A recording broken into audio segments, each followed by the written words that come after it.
decisión del gobierno del presidente Hugo Chávez de cerrar las primeras 34 emisoras de radio fue rechazada por varios organismos internacionales y por comunicadores de emisoras que hasta ahora no se han visto afectadas por esta medida.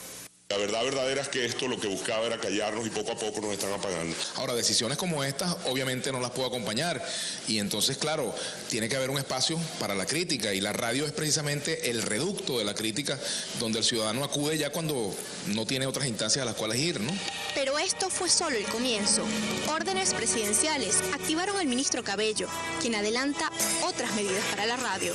Y nos propusimos y recibimos la instrucción del comandante de democratizar el uso del espectro radioeléctrico y lo vamos a hacer. De acabar con el latifundio radioeléctrico, el latifundio mediático y lo vamos a hacer. Pero concretamente, ¿cuál es la propuesta del gobierno nacional? No se permitirán circuitos en más de 3 emisoras y más de media hora por día de transmisión conjunta. Esto sería, según el gobierno, para acabar con el llamado latifundio radioeléctrico y entregar esas frecuencias al pueblo. ¿Pero qué regula la ley con respecto a los circuitos? La ley hoy en día te permite que tú puedas tener inclusive una estación de radio por banda, o sea, tú puedes tener una AM y una FM por cada ciudad. Tú no puedes tener más del 20% de un estado, de todas las estaciones de un estado, y no puedes tener creo que más del 10% a nivel nacional. Y no hay, o sea, los venezolanos radiodifusores estamos lejos de no cumplir con esa normativa. Además, según Belfort, se regula también el tiempo de transmisión conjunta a no más del 30% del contenido semanal. Pero en la realidad, ¿cómo funciona un circuito radial? Es bueno que la gente sepa, por ejemplo, que las emisoras afiliadas a un circuito reciben un pago por la programación nacional que transmiten.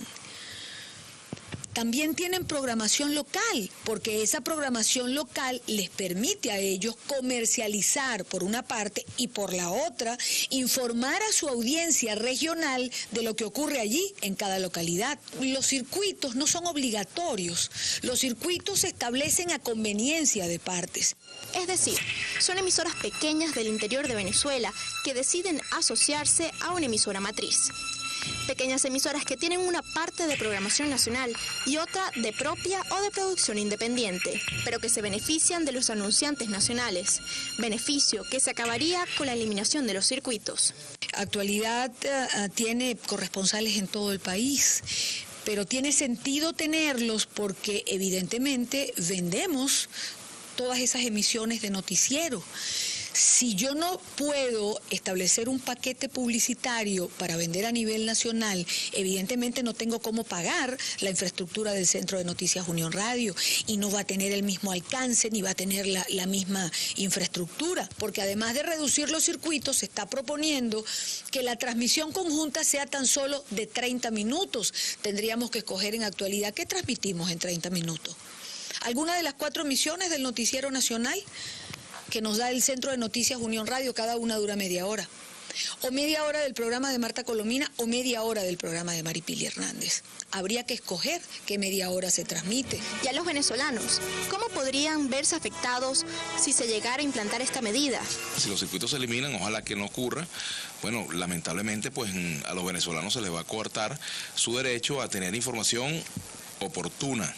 Los circuitos permiten que en lugares tan lejanos, por ejemplo, como la frontera entre Colombia y Apure, donde tenemos frontera, una afiliada del circuito Actualidad, pueda llegar la información que se produce en Margarita.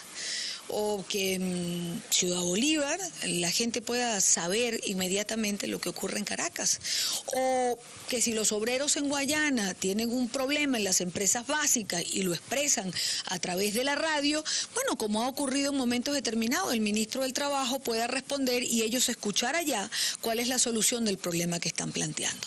Yo creo que básicamente más que circuito y todo es el afán de acabar con la radio unida, la radio que se pueda oír en toda parte del país. Creo que el interés es cercenar la información y dividirnos, crear un archipiélago, es decir, que no se sepa en una situación difícil como la que se está viviendo, lo que pasa en Caracas se conozca en Maracaibo, lo de Guayana no se conozca en Mérida, lo del Táchira no se conozca en Valencia, lo que está pasando en Sucre no se conozca en Margarita y definitivamente pues aislar cada vez más la información. El propio ministro Cabello explicó cuál es la motivación de esta arremetida contra la radio. debemos decir que la revolución no ha tocado para nada este sector.